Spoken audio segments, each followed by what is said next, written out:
پھر ایک چھوٹا سا واقعہ، حضرت زید بن ثابت رضی اللہ تعالیٰ عنہ ایک دفعہ کہیں جا رہے تھے تو اپنے گھوڑے پہ یا اونٹ پہ سوار ہونے کی کوشش کر رہے تھے، تو سیدنا عبداللہ ابن عباس رضی اللہ تعالیٰ عنہ نے دیکھا ان کو، تو انہوں نے ان کی ہیلپ کی ان کو اپنے گھوڑے پہ یا اونٹ پہ بٹھانے پہ۔ تو حضرت سیدنا زید بن ثابت رضی اللہ تعالیٰ عنہ نے کہا کہ اے اللہ کے نبی کے چچا زاد بھائی، آپ نے ایسا کیوں کیا؟ کیونکہ آپ کی شان اسپیسیفائڈ ہے، کیونکہ آپ اہل بیت میں سے ہیں۔ تو انہوں نے کہا کہ دیکھیں، آپ سے ہم نے بہت کچھ سیکھا ہے، ہمیں تو استادوں کی یہی احترام سکھایا گیا ہے۔ اب زید بن ثابت نے ریٹرن میں کیا کیا، دس واز ہز انٹیلیجنس، کہ انہوں نے حضرت عبداللہ بن عباس رضی اللہ تعالیٰ عنہ کو ایسے ہی کہا کہ دیکھیں آپ کے ہاتھ میں کیا، ذرا ہاتھ دکھائیے گا اپنا۔ جب ہاتھ دکھایا انہوں نے، تو انہوں نے اس کے ہاتھ پہ کس کیا، بوسہ دیا، اور حضرت عبداللہ بن عباس نے کہا آپ نے یہ کیا کیا؟ تو انہوں نے کہا کہ ہمیں بھی یہ سکھایا گیا کہ اللہ کے نبی کے گھر والوں کا احترام کرنا۔ تو یہ ان لوگوں کی محبتیں تھیں آپس میں۔ الحمدللہ رب العالمین، الصلاۃ والسلام علی رسول الکریم، اما بعد، اعوذ باللہ من الشیطان الرجیم، بسم اللہ الرحمن الرحیم۔ نبی کریم صلی اللہ علیہ وسلم کے 18ویں صحابی سیدنا زید بن ثابت رضی اللہ تعالیٰ عنہ۔ زید بہت سارے صحابہ کا نام تھا، لیکن اس میں سے جو دو بڑے زید ہیں وہ ایک زید بن ثابت ہیں اور ایک زید بن حارثہ ہیں رضی اللہ تعالیٰ عنہ۔ حضرت زید رضی اللہ تعالیٰ عنہ بیسکلی مدینہ سے تعلق رکھتے تھے اور انصار میں سے تھے۔ ان کی عمر 11 سے 12 سال تھی جب حضور صلی اللہ علیہ وسلم نے مدینہ منورہ مائیگریشن کی اور وہیں پہ انہوں نے اسلام قبول کیا۔ ہی واز این آرفن، یعنی کہ ان کے والد نہیں تھے، لیکن باقی فیملی کے ساتھ انہوں نے اسلام قبول کیا اسی دن جس دن اللہ کے نبی مائیگریٹ کر کے مدینہ گئے، اور وہاں تشریف لے کے جب پہنچ گئے تو اس وقت حضور صلی اللہ علیہ وسلم نے بیعت لی پھر بہت سارے انصاری اصحاب سے۔ اس کے بعد ان کا پورا نام جو ہے وہ ہے سیدنا زید بن ثابت ابن زحاق انصاری رضی اللہ تعالیٰ عنہ۔ حضور صلی اللہ علیہ وسلم ان کے لیے خصوصی دعائیں کیا کرتے تھے، ان کی اچھائی کے لیے، ان کے آگے فیوچر کے لیے، دین دنیا اور آخرت کی کامیابی کے لیے۔ 2 سال کے بعد بدر کا امتحان آیا، اس وقت ان کی عمر 13 سال تھی، اور یہ اپنی سوڈ لے کے نبی کریم صلی اللہ علیہ وسلم کے پاس پہنچے۔ حضور صلی اللہ علیہ وسلم کو پتہ پورے لشکر پہ نظر ڈالتے تھے، اور حضور کی ایک بڑی سخت پرنسپل پالیسی تھی کہ بچے جو ہیں وہ شامل نہیں ہوں گے۔ تو حضرت زید رضی اللہ تعالیٰ عنہ کو حضور صلی اللہ علیہ وسلم نے منع فرما دیا۔ حضرت زید رضی اللہ تعالیٰ عنہ روتے ہوئے اپنی والدہ کے پاس گئے، اور وہ بھی اور ان کی والدہ بھی دونوں ہی بہت زیادہ افسردہ تھے۔ اب والدہ کا بھی ہمت دیکھیں کہ 13 سال کے بچے کو جو ہے وہ جہاد میں بھیج رہی ہیں۔ خیر، اس کے بعد احد میں بھی یہ معاملہ ہو، کیونکہ اگلے سال یہ احد ہو گیا، اس کو ان کی عمر 14 سال تھی، اور اس میں بھی اللہ کے نبی نے شامل ہونے کے لیے جو ہے وہ منع فرما دیا۔ تو حضرت زید دوبارہ تھوڑے سے دل برداشتہ ہوئے، لیکن انہوں نے اپنی والدہ سے کہا کہ اماں جان، میں اسلام کے لیے کوئی کام کرنا چاہتا ہوں اور کوئی بڑا کام کرنا چاہتا ہوں۔ تو والدہ نے کہا کہ بیٹا تم ایسا کیوں نہیں کرتے کہ تم دین اسلام کے بارے میں پڑھنا لکھنا شروع کر دو، اور قرآن جو نازل ہوتا ہے اس کو یاد کرنا شروع کر دو۔ تو حضور صلی اللہ علیہ وسلم جب احد سے واپس آئے تو یہ حضور صلی اللہ علیہ وسلم کی خدمت میں حاضر ہوا، یہ اور ان کی والدہ محترمہ جو ہے۔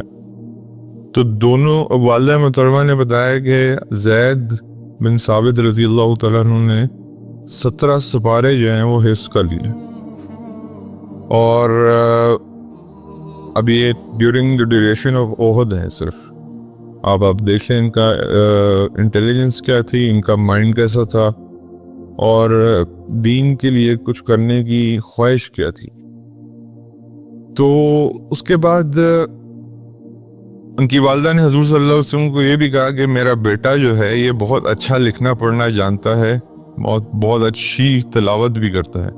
اللہ کے نبی نے جب ان کو ٹیسٹ کیا اور قرآن کے کچھ ورسز آگے بیچ بیچ میں سے پوچھے تو انہوں نے خوبصورتی سے ریسائٹ کیا. تو حضور صلی اللہ علیہ وسلم نے کہا کہ جو آپ نے ان کے بارے میں کہا ہے ان کی والدہ کو, یہ اس سے بھی بہتر ہیں.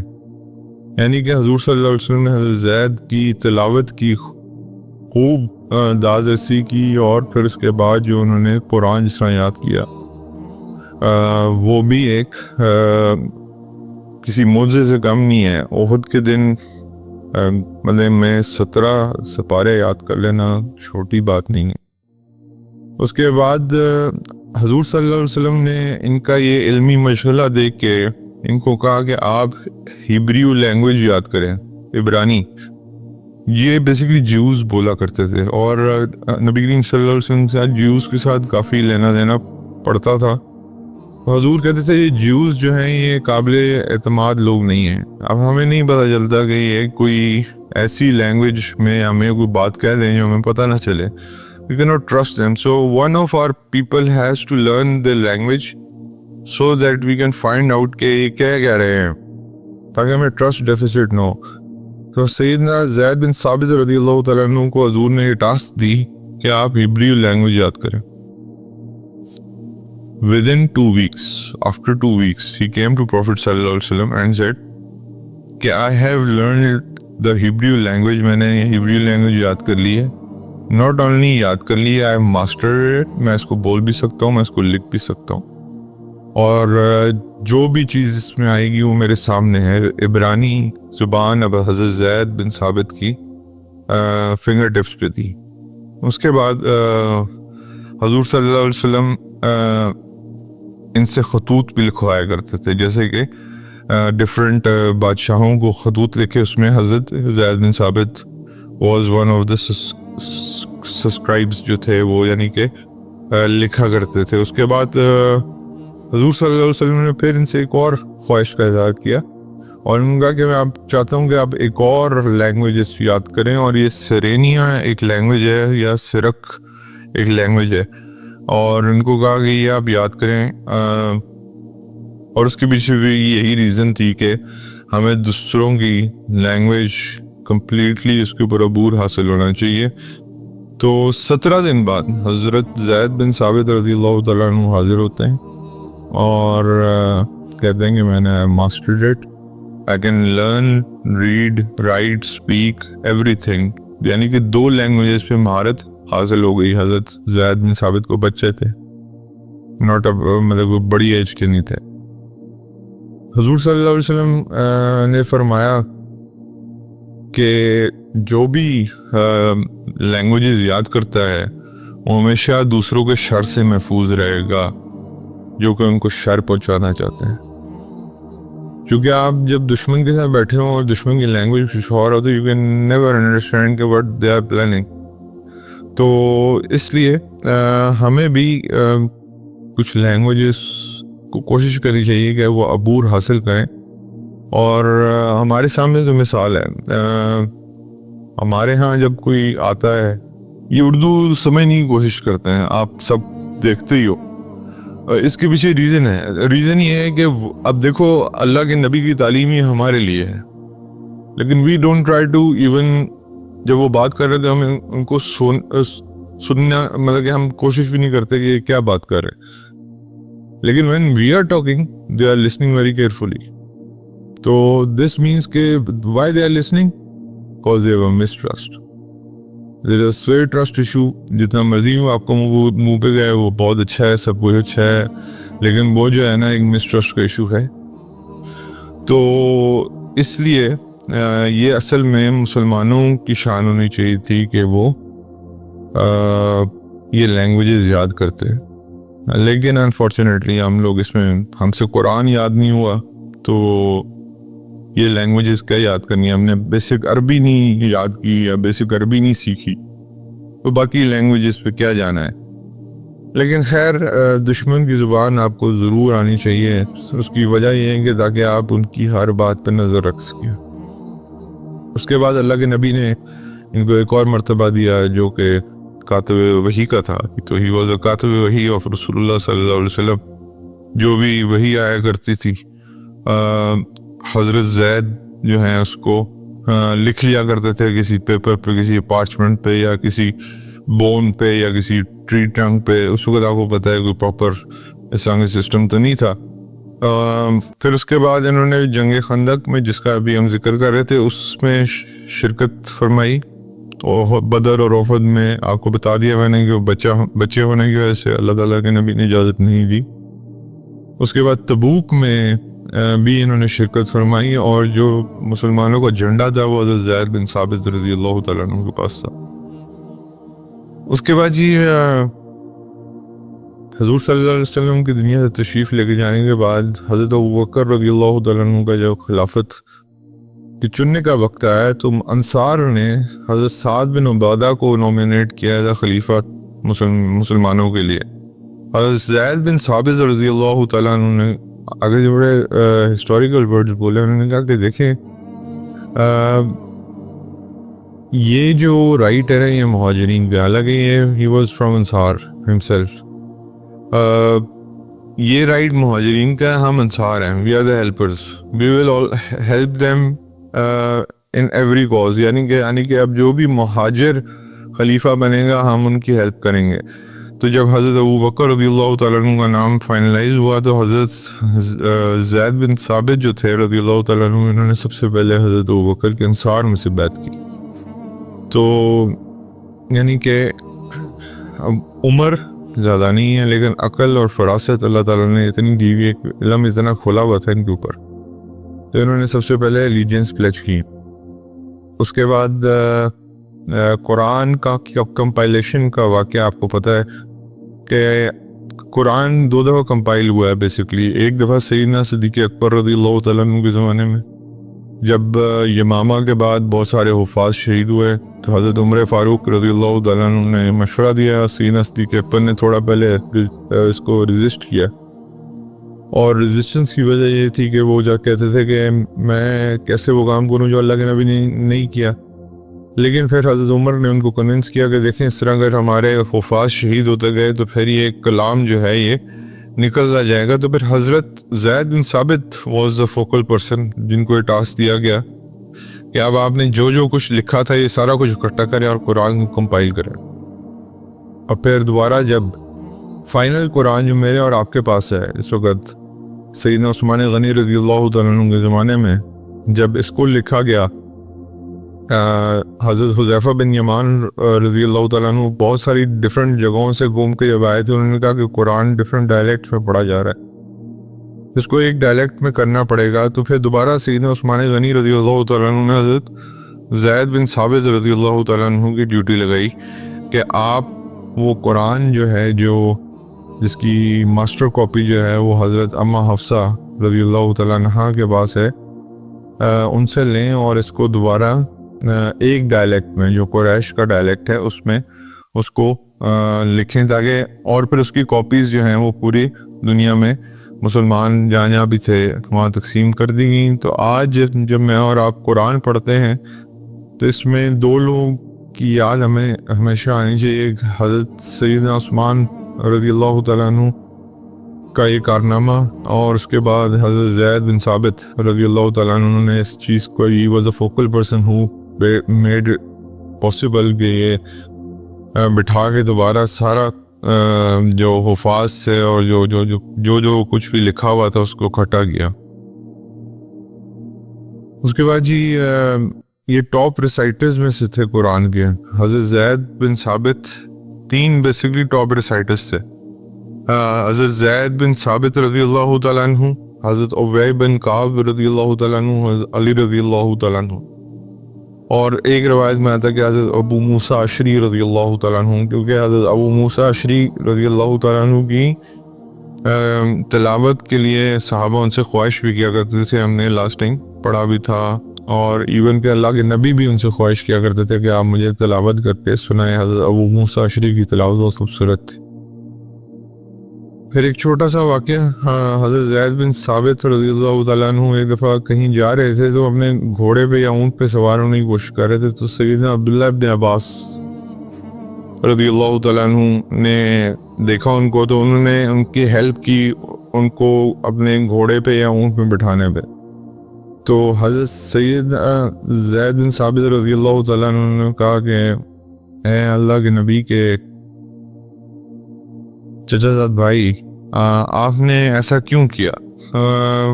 کیونکہ آپ کی شان اسپیسیفائڈ ہے، کیونکہ آپ اہل بیت میں سے ہیں.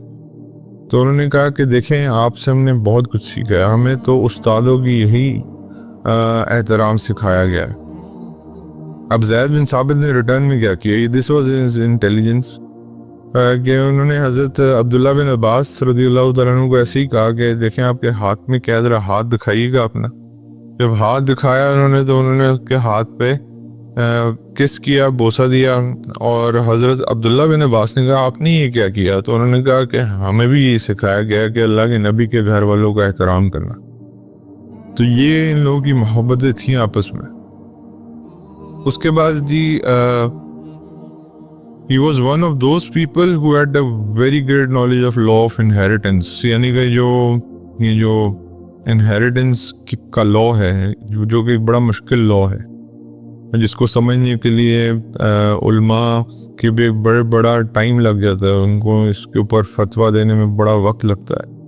حضرت زید بن ثابت اس پہ ماسٹر تھے، اور ان کی ڈسٹریبیوشن کا طریقہ جو ہے وہ آج تک فالو کیا جاتا ہے.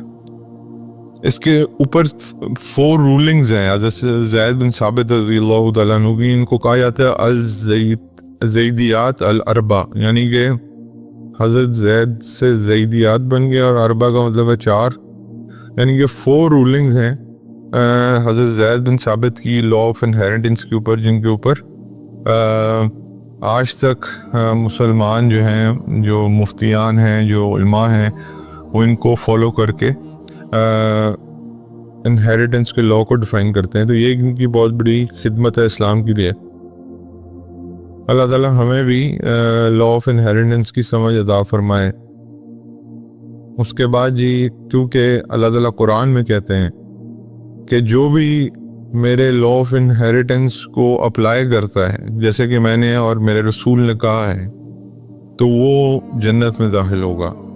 اور جو بھی میرے لا آف انہیریٹنس کو قائم نہیں کرتا یا اس سے منہ موڑتا ہے، جیسے کہ میں نے اور میرے رسول نے کہا ہے، تو اس کو جہنم کی خوشخبری دے دو.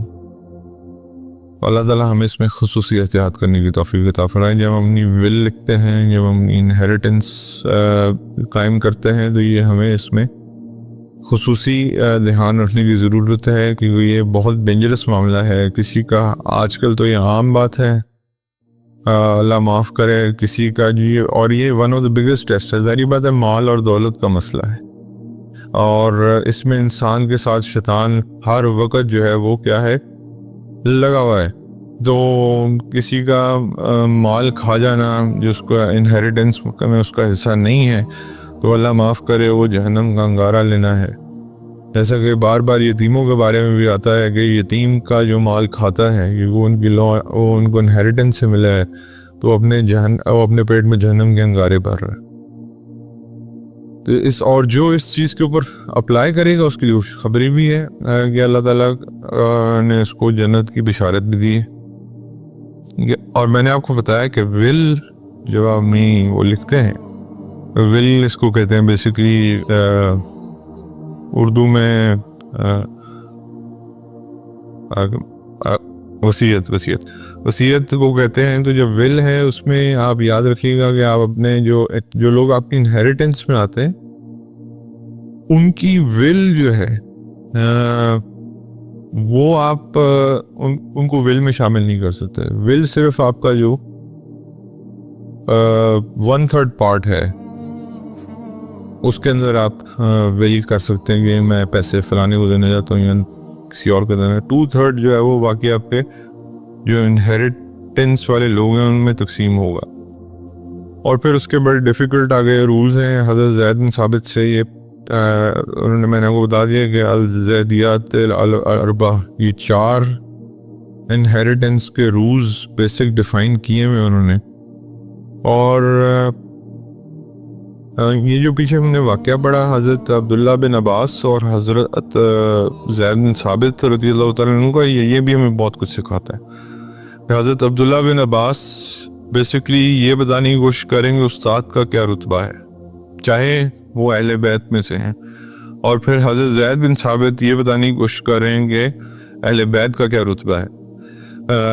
تو دونوں حضرات جو ہیں وہ دونوں مثالیں قائم کر رہے ہیں. خیر، ان کی وفات جو ہے وہ سیدنا معاویہ رضی اللہ تعالیٰ عنہ کی خلافت میں ہوئی، اور عبداللہ بن عباس was one of them who was crying.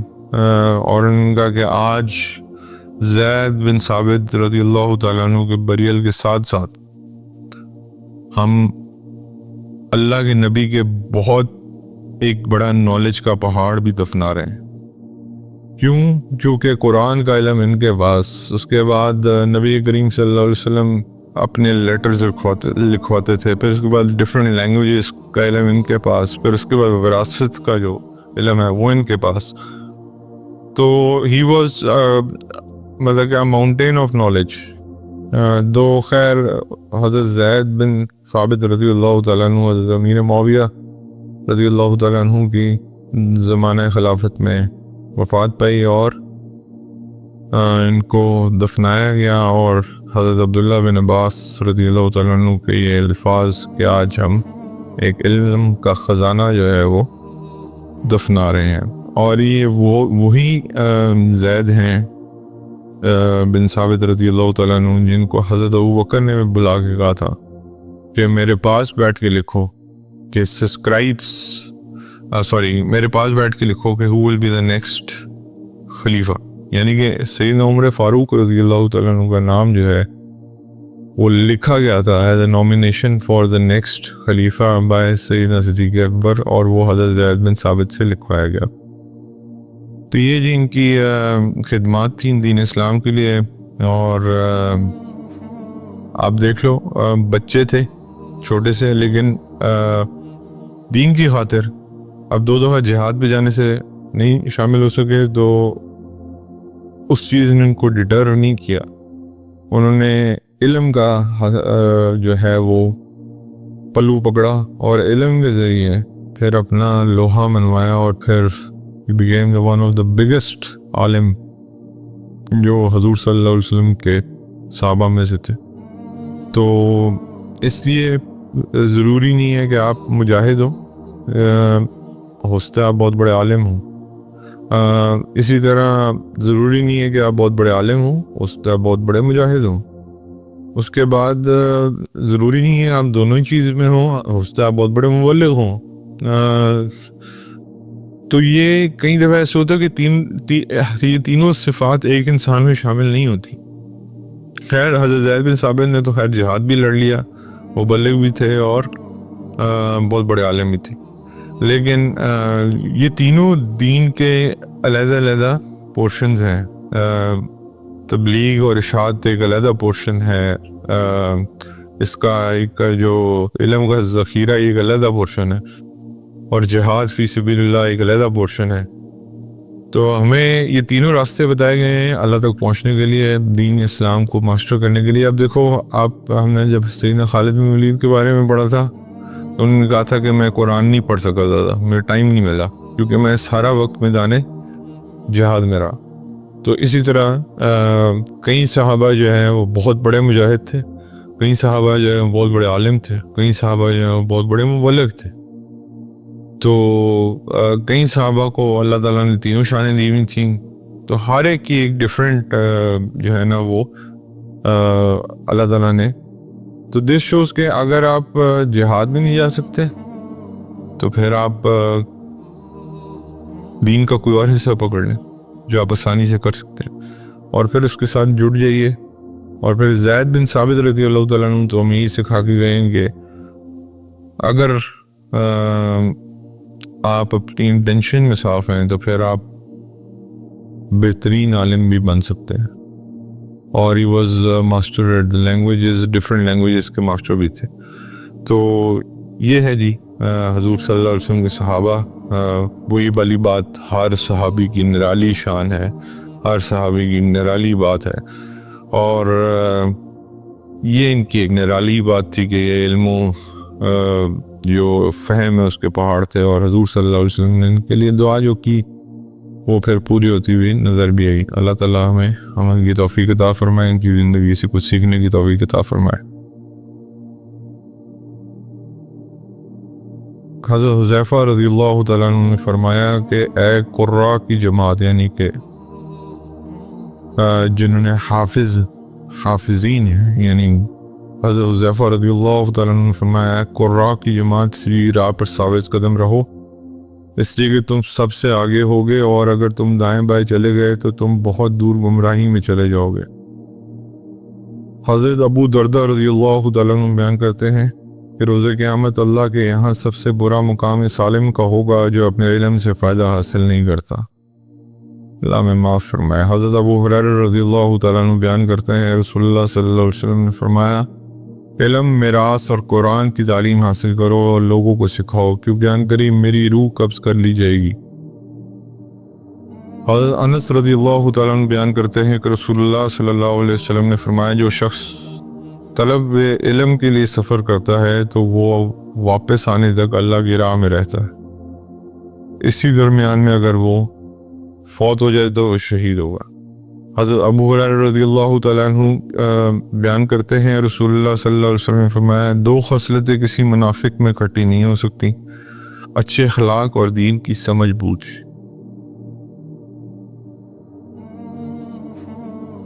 حضرت علی رضی اللہ تعالیٰ عنہ بیان کرتے ہیں کہ رسول اللہ صلی اللہ علیہ وسلم نے فرمایا بے شک اللہ گناہ میں مبتلا بہت زیادہ توبہ کرنے والے مومن بندے کو پسند کرتا، اللہ کو توبہ پسند ہے۔ گناہ تو ہر ایک سے ہوتے ہیں، لیکن اصل میں اللہ کو پسند انسان ہے جو توبہ کرتا ہے۔ حضرت ابن عمر رضی اللہ تعالیٰ عنہ بیان کرتے ہیں کہ ہم رسول اللہ صلی اللہ علیہ وسلم کو ایک مجلس میں 100 مرتبہ فرماتے ہوئے سنا میرے رب مجھے بخش دے، مجھ کو رجوع فرما، بے شک تو توبہ قبول کرنے والا بخشنے والا ہے، شمار کیا کرتے تھے، یعنی کہ 100 دفعہ اجتماعی طور پہ بھی توبہ کیا کرتے تھے۔ حضرت معاذ بن جبل رضی اللہ تعالیٰ عنہ بیان کرتے ہیں کہ ابن آدم کے تمام اعمال میں سے عذاب الہی سے اس سے سب سے زیادہ نجات دلانے والا اللہ کا ذکر ہے۔ حضرت انس رضی اللہ تعالیٰ عنہ بیان کرتے ہیں کہ رسول اللہ صلی اللہ علیہ وسلم نے فرمایا جب تم باغات جنت کے پاس سے گزرو تو وہاں سے کھا لیا کرو۔ صحابہ اکرام رضوان اللہ عنہم اجمعین نے عرض کیا باغات جنت کیا ہیں؟ آپ نے فرمایا ذکر کے حلقے۔ حضرت عبداللہ بن عمر رضی اللہ تعالیٰ عنہ بیان کرتے ہیں کہ رسول اللہ صلی اللہ علیہ وسلم نے فرمایا کسی شخص کے لیے اس کی عدم موجودگی میں کی ہوئی دعا بہت جلد قبول ہوتی ہے، یعنی کہ اور ایک اور جگہ اس کا ایک حدیث ہے جس کا مفہوم ہے کہ اللہ کو وہ دعا سب سے زیادہ پسند ہے کہ جو کسی کی غیر موجودگی میں کی جائے، یعنی کہ کسی مسلمان بھائی کی غیر موجودگی میں اس کے لیے دعا کی ہے۔ حضرت ابو ہریرہ رضی اللہ تعالیٰ عنہ بیان کرتے ہیں کہ رسول اللہ صلی اللہ علیہ وسلم نے فرمایا جو شخص اللہ سے سوال نہیں کرتا تو وہ اس پر ناراض ہوتا ہے۔ حضرت سلمان فارسی رضی اللہ تعالیٰ عنہ بیان کرتے ہیں کہ رسول اللہ صلی اللہ علیہ وسلم نے فرمایا صرف دعا ہی قضا کو ٹال سکتی ہے، اور صرف نیکی اطاعت میں ہی عمر درازی کر سکتی ہے۔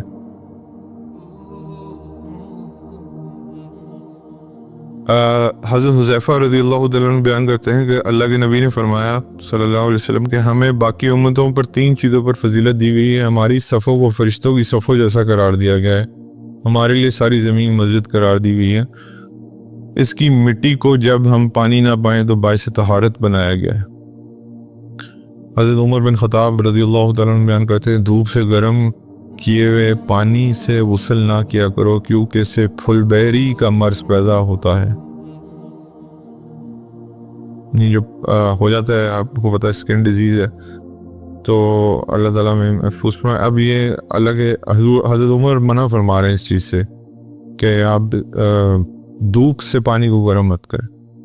حضرت جابر رضی اللہ تعالیٰ عنہ بیان کرتے ہیں کہ رسول اللہ صلی اللہ علیہ وسلم نے کھڑے ہو کر پانی اور پیشاب کرنے سے منع کیا۔ حضرت جابر رضی اللہ تعالیٰ عنہ بیان کرتے ہیں کہ رسول اللہ صلی اللہ علیہ وسلم نے کھڑے پانی میں پیشاب کرنے سے منع کیا۔ ہمارا تو سارا سسٹم ہی آج کل الٹا ہے بھائی۔ حضرت سعید بن زید رضی اللہ تعالیٰ عنہ بیان کرتے ہیں رسول اللہ صلی اللہ علیہ وسلم نے فرمایا جو شخص وضو کرتے وقت بسم اللہ نہ پڑھے اس کا وضو نہیں ہوتا، تو یہ خاص خیال کر لینا چاہیے، بسم اللہ پڑھ لینی چاہیے۔